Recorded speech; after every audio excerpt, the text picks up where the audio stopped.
The story begins in 1957 in a small town in Colorado where a girl named Hope makes a call from an old phone booth near Camp Alpine Lake. She tells the person on the other side that she saw a strange number in her dream, carved on the ice. But when she tries to ask who's speaking, all she hears is weird noises and loud static. The sound grows unbearable, and Hope hangs up in fear. Years later, in 1982 in Denver, a boy named Finney is seen beating up a new kid. His sister Gwen rushes in, shouting at him to stop. When she asks what happened, Finney says the other boy hit him first. Everyone in town sees Finney as a hero, the same boy who defeated the serial killer The Grabber 4 years ago, a man who kidnapped and murdered children. Just then, a boy named Ernie, whose brother was one of the Grabber's victims, walks up to them. He asks Gwen to go with him to a concert, and she happily agrees. That night, Finney can't sleep. He steps outside for a smoke and starts remembering the horrors of the past. He feels as if the Grabber is still out there, watching him from the shadows. Gwen comes outside and tries to comfort him, but Finney stays quiet about his fear. Meanwhile, at Camp Alpine Lake, kids are enjoying their holidays. But one boy, Felix, runs terrified through the woods. The Grabber is chasing him. Felix falls down, and the Grabber brutally stabs him to death. Before dying, Felix carves a W into the ice, and his body sinks into the lake. Suddenly, Gwen wakes up screaming. It was a nightmare. But just then, the house phone rings. She opens the door and sees something strange across the street. Finney wakes her up, saying she was sleepwalking again. Gwen tries to tell him about her dream, but Finney just tells her to go back to bed. The next day, Gwen goes to the school library to research supernatural stuff. Other girls laugh at her and call her a witch. That's when Ernie shows up and gives her concert tickets. He says he likes that she believes in mysterious things, and even shows her some tarot cards his grandmother sells. Ernie also mentions that Gwen's dreams once helped police find the Grabber's victims, which makes her a bit uneasy. But Ernie just smiles and says, "I like weird things." Later, Finney stops by a small store. He hears a ringing sound coming from an old payphone outside. He answers and says, "Sorry, I can't help," before hanging up, but then realizes the phone hasn't worked in years. Back at the camp, another boy named Cal is having fun with friends. But that night, the Grabber hunts him down in the forest, kills him with an axe, burns part of his body, and throws the rest into the lake. Before dying, Cal's ghost draws a B next to Felix, W. That very moment, Gwen wakes up again. Another nightmare. But when she goes outside, she's shocked to find Cal's real body lying in her yard. Terrified, she rides her bike straight to the Grabber's old house. Sneaking in through a small window, she finds a black phone in the basement. As she picks it up, she hears Hope's voice, the same girl from the beginning. Gwen realizes Hope had the same dreams too, except she saw numbers instead of letters. Before Gwen can ask more, the phone fills with static and cuts off. When she turns around, she freezes. The Grabber's brother's ghost is standing right there saying, "You shouldn't be here." Suddenly, the basement door opens, and the black phone rings again. Someone walks down the stairs, but luckily it's Finney. He had come looking for his sister. Gwen tells him she spoke to Hope, and what shocks him most is that Hope was actually their mother's childhood name. Finney doesn't believe her, says it must be another nightmare, spits on the floor in frustration, and walks out. The next day, Gwen finds a flyer for Camp Alpine Lake. She tells Finney that they should go there as counselors to uncover the truth about the place, but Finney refuses. Their father, Terrence, overhears them and says that their mother once worked at that same camp. He explains that the camp was shut down in 1958 after a tragic incident and adds that he never liked those so-called Christian camps anyway. Later, Gwen convinces Ernie to come with her. Finney doesn't like Ernie at all, but he decides to tag along to protect his sister. After hours of driving through snowy roads filled with wrecked cars, they reach a fog-covered area where visibility is almost zero. Finney asks Ernie to stop the car so he can walk ahead and guide them. Soon they meet a man named Mustang, who helps them with his flashlight and leads them safely to Camp Alpine Lake. At the camp, they meet Mustang's uncle, Armando, the camp manager. Armando tells them that the kids won't arrive until the storm passes because the roads are still blocked. As they head to their cabins, Finney notices an old payphone on the way, which gives him a strange, uneasy feeling. Gwen goes to the girls' cabin while Finney and Ernie stay in the boys' dorm. But it's empty since only the staff is there this time. That night, Gwen falls asleep, but has another horrifying dream. She finds herself in the past, watching a boy named Spike, who played in the camp's music band. Suddenly, the Grabber appears and kills him brutally. Before dying, Spike carves the letter H on the ice next to the others, and then his face splits in half. Gwen wakes up screaming, hearing scratching noises coming from under her bed. Outside, Finney is smoking when he hears the same old payphone ringing. He walks toward it, but the ringing stops. As he turns to leave, it rings again. He picks it up and says, "I can't help you," before hanging up, but the phone keeps ringing. Every step he takes away, the ringing gets louder and more terrifying. Finally, he picks it up again. There's static, and then a cold voice whispers, "Hello, Finney." It's the grabber's voice. Finney panics and hangs up, but the phone booth door slams shut on its own. He kicks it, trying to break free, but it won't open. The phone rings again, and when Finney angrily kicks it, the handset falls to the floor. Then the grabber's chilling voice says, "Hell isn't fire, Finney. Hell is ice, because the cold burns the most." Meanwhile, Gwen gathers courage and looks under her bed and screams in terror. Felix's dead body lies beneath it. As she backs away, Cal's ghost grabs her hand, burning her skin. She falls back, only to see Spike walking toward the window. Suddenly, a dark shadow smashes the glass, slicing Spike's face in half. Gwen screams in horror. At the same time, the phone booth door bursts open, and Finney rushes to her room. He finds Gwen crying and shaking, saying she's losing her mind. Finney calms her down and gently cleans the burn on her hand. Gwen is too scared to sleep alone now, so she goes to Ernie's cabin and lies beside him. She prays softly, "Dear Jesus, please save me from these nightmares." Ernie overhears her, and they start talking about faith and belief. They realize both came from deeply religious families, and a quiet connection begins to form between them. Gwen tells him that their mother also had the same kind of dark, prophetic dreams, and those dreams eventually drove her insane. She fears the same thing might happen to her. Ernie comforts her, and the two share a soft, emotional moment, almost about to grow closer, when Finney walks in, interrupts them, and says firmly, "It's late. We all need to sleep now." The next morning, Finney gets angry after finding out that Gwen told Ernie everything. But Gwen tries to calm him down, showing him the burn mark on her hand. Proof that what's happening isn't just a dream, it's real. During breakfast, Armando scolds Gwen for sleeping in the boys' dorm. Then he asks why they really came to the camp, because he doesn't believe they're here just to be counselors. Gwen and Finney show him an old photo of their mother, Hope. The moment Armando sees it, his expression softens. He remembers Hope once worked at the same camp years ago. But when he hears that Hope died by suicide 7 years ago, he's heartbroken. He tells them to call home and let their family know they're safe, offering them the office phone. When Finney mentions the old payphone outside, Armando looks surprised and says, "That phone's been dead for 10 years. After Armando leaves, Finney tells the others that the same phone rang last night, and he heard the grabber's voice. Before anyone can react, the phone rings again. Finney rushes to answer it. At first, there's only static. Then a trembling boy's voice whispers, "It's so cold here. We shouldn't be here." Suddenly, 3 ghostly children appear around him.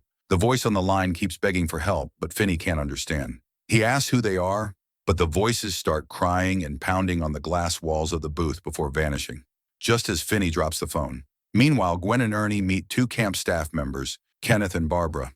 Gwen politely asks if they have any old records or books about the camp's history. Kenneth says they only have old brochures, but Barbara reacts harshly. She mocks Gwen for sleeping in the boys' dorm and insults her. When Gwen asks about the 3 dead children, Barbara snaps, saying, "Good Christians don't talk about such filthy things." The 2 women get into a heated argument until Kenneth steps in and throws them both out of the office. That night, Gwen has another terrifying dream. She sees her mother, Hope, answering the black phone, while the 3 dead kids cry out for help. Gwen tries to reach them, and Felix's ghost points her toward the forest.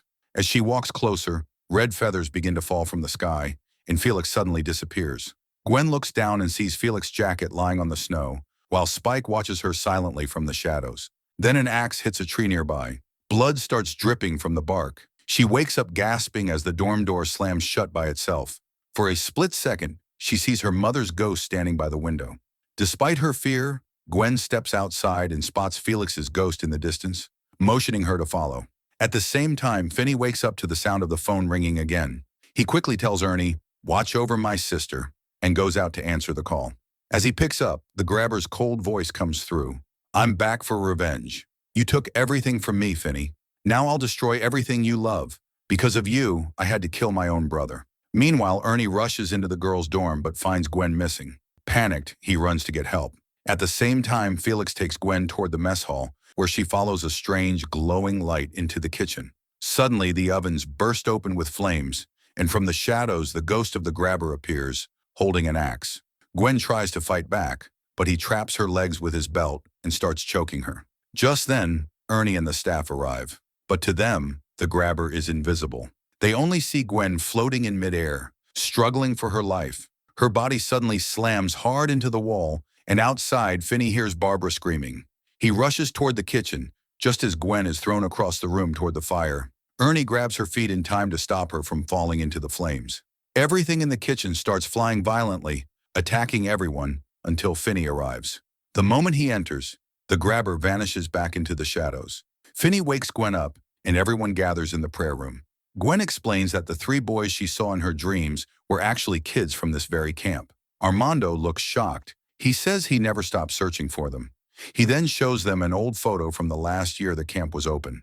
Finney recognizes his mother, Hope, in the picture, but he also spots the grabber among the staff. Armando reveals his real name, Wild Bill Hickok, nicknamed for the gun belt he always wore. Gwen suddenly remembers seeing the initials WBH in her dreams. Now she's sure this is where the killings began. Armando says strange things started happening around 4 years ago, the same time Finney killed the grabber. That means his spirit has returned, freed and angrier than ever. Gwen believes the grabber feeds on the fear of lost souls who still aren't at peace. To stop him, they must find the children's bodies and free their spirits. Police never searched the lake before because it was frozen during the murders, but Armando recalls that Bill had all the gear for ice fishing, meaning he could have hidden the bodies under the ice. They decide to head there in the morning. That night, Armando goes to his office to get the kids' photos. He hears a strange sound outside and looks out the window. A snowman stands there. He assumes Mustang built it as a joke. But then the radio crackles with the grabber's voice saying, "You made me kill your brother." Furious, Armando shouts back, "You can't keep those kids trapped forever." Suddenly, the lights go out. He grabs a flashlight and turns around. On the window, a mask made of blood and ice stares back at him. The grabber's chilling voice comes through the radio again. "I want to make you suffer." Armando realizes it's Bill's spirit and replies, "We'll find those kids, Bill." But the voice screams, "My name isn't Bill." And with a loud crash at the window, everything goes silent. By morning, everyone gathers at the frozen lake to search.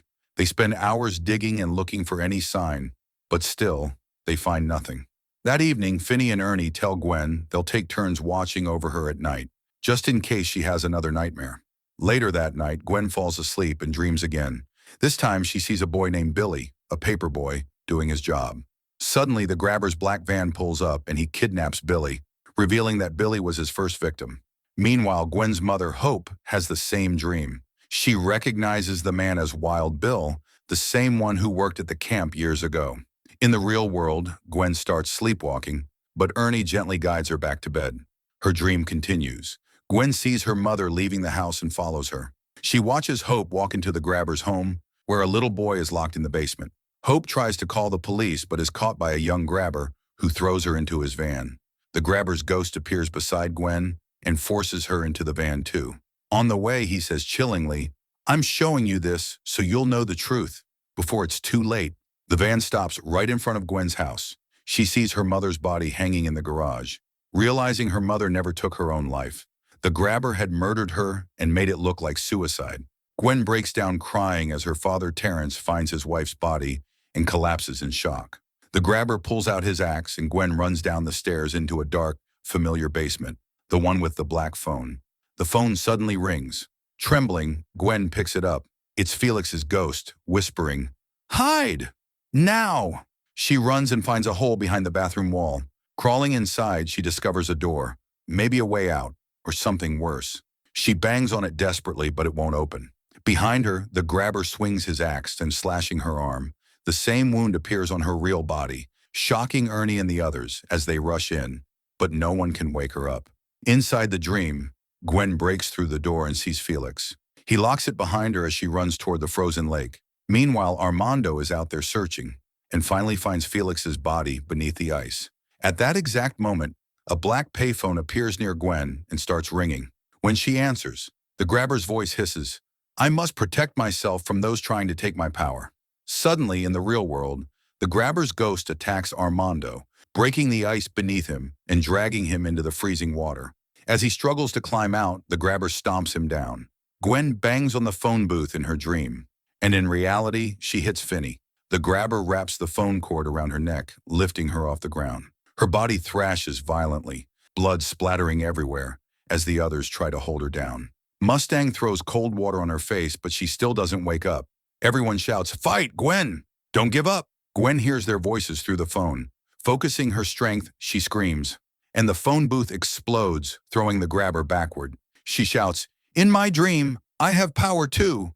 Then she slams her head into his, knocking him down, and finally wakes up. In the real world, everyone rushes to the lake and pulls Armando out just in time. He's alive and tells them he found Felix's body. They decide to search for the other two boys at sunrise. As they head back, they're shocked to see Terrence, Gwen's father, arriving at the camp in a snowplow. Finney wants to go with him, but Gwen refuses. She's determined to end this nightmare once and for all. She tells them they've spent too long running from their fear, and now it's time to face it. Then she reveals the truth about her mother, and both Finney and Terrence decide to stay and fight beside her. The next morning, everyone searches the frozen lake, hoping to find the last two missing boys, but after hours, they still find nothing. Suddenly, Gwen dozes off again, slipping into another terrifying dream. This time, she sees the grabber skating on the icy lake, his shadow gliding smoothly across the frozen surface. Gwen tries to run, but the ice cracks beneath her, and she falls into the freezing water, her real body getting drenched at the same time. In the real world, chaos breaks out. The grabber suddenly attacks Kenneth, slashing at him with his axe and dragging him across the ice. Barbara tries to save him, but she slips and smashes her face hard on the frozen surface. The grabber swings his axe again and again, brutally attacking both of them. Inside her dream, Gwen looks beneath the ice and sees several metal barrels. She opens them, and inside lie the frozen bodies of the two missing boys. Just then, the grabber shatters the ice above, and the rescue cable falls into the water. He leaps toward Finney, wrapping his belt around his neck and choking him violently. Terrence, Gwen's father, jumps into the icy water to help, and together, he and Gwen start pulling the barrels to the surface, while Finney fights back, shoving the grabber away. Gwen prays desperately, and suddenly the three boys' spirits rise from beneath the ice. Their ghostly hands grab the grabber's legs, dragging him down. The spirits surround him, trapping him as Gwen picks up the axe and smashes it into his head. She rips off his mask, revealing his monstrous face as he screams in agony. Finney rushes in, slamming the grabber's head repeatedly against the ice. Then Gwen takes one final swing, severing his leg, and the boy's spirits pull him down beneath the frozen lake, drowning him forever. Moments later, Gwen opens her eyes, gasping for air. She hugs Ernie tightly and kisses him in relief. Later, Armando calls all the victims' families to tell them the children have been found at last. Just then, the black phone rings one final time. Gwen answers, and hears her mother Hope's gentle voice say, "You did it, sweetheart. You saved them. These dreams were never a curse. They were a gift. I'm so proud of you, and I love you." The line goes silent. Gwen smiles softly and tells Finney everything. In the final scene, Gwen, Finney, and their father Terrence walk away from the camp together, leaving behind the horrors of the past and the ghost of the grabber forever. And that's the black phone too. Thanks for watching. Don't forget to like, share, and subscribe for more movie explanation videos.